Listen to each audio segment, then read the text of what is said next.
This is the process shot. I'm Michael. I'm stuck in a contractual obligation, and I've seen Elvis, a newish biographical feature from director Baz Luhrmann. Obviously, it follows the life and musical career of rock musician and superstar Elvis Presley. From his beginnings as a small local musician, through his rise as a national icon and film star, and eventually an international sensation. However, his story is told through the perspective of his manager, Colonel Tom Parker, whose greater intentions with Elvis's career direction, much less his personal reliability and honesty, are far from noble, and certainly at odds with Elvis's own desire to evolve his sound. Even so, their ongoing conflict only helps to shape Elvis and his music into something much more than either of them could have expected. Well, that's the primary takeaway, I would say. The irony in Parker's narration and perspective is actually an interesting means of storytelling, at least in my opinion. Taking what would otherwise be a rather traditional narrative of a musical artist fighting against creative and corporate oppression, and, in a way, turning it all on its head by presenting it from the antagonist's point of view. Granted, that story is still there, and even without the narration, it would have been easy enough to understand character motivations and intentions, simply because it's a plot that's very familiar. But it's still trying for something different in the end. That said, the predictability does take away a bit from any potential edge that the story might have otherwise had. Though its focus on retelling Elvis's life does seem to be the main idea anyways. In that regard, it's pretty comprehensive, hitting upon the major highlights and skimming and summarizing most other events, both within his career and in the world surrounding it, which in itself seems to only step in when it could or does influence Elvis's musical direction.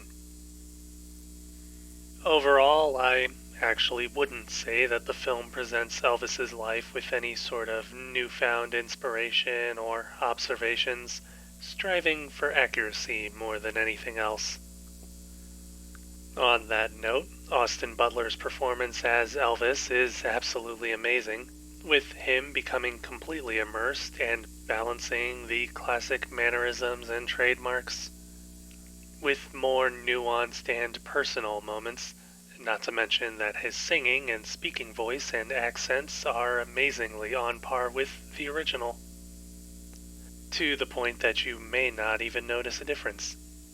Then again, I'm not an avid Elvis listener, so I wouldn't really know for sure. I do know that while the story may be a standard, the stylization in the film is pretty far from anything normal for the genre. In fact, much of the film's attention seems to be set towards its visual presentation, which puts the story through a whirlwind pacing as a way of emulating Elvis's own momentum into stardom. Much of the film's scenes seem to blur among each other as stretches of time are compressed, both as a means of illustrating Parker's own memories and perspective of events, and more practically to get in just about as much detail as possible. It may also be a way of creating contrast with Elvis's own attempts to gain control of his story, which is especially prevalent in slower scenes that do show him trying to branch out only to be held back. These and several other scenes put a heavy emphasis on Elvis's music and the effect it has on others, through mashups and remixes of Elvis's songs with modern artists. The original songs are still in the film, again sung beautifully by Butler, but the music continues even after he's done, often like an echo and almost always to accentuate a character's thoughts or state of mind. It might be a bit cheesy at times, especially since it almost oversimplifies the viewing experience by spelling things out for the audience, but it still brings a sense of dynamic movement to the film, even in quieter moments.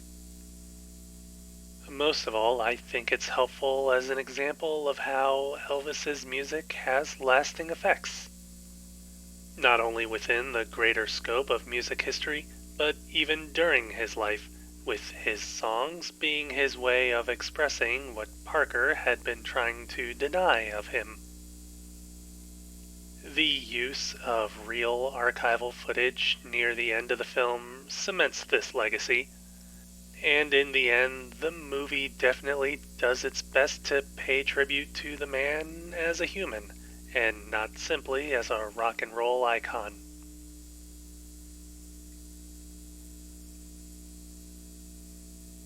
Elvis, Baz Luhrmann, 2022. 4 stars. I would recommend giving it a watch.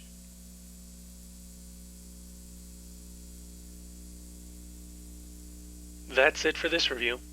If you liked it, leave a like. If you have something to add, leave a comment. Subscribe to the channel for more reviews. Yeah, this film goes pretty hard when it comes to the visual style. Sometimes it almost seems to be doing things just for the sake of stylization, but I'm okay with that personally.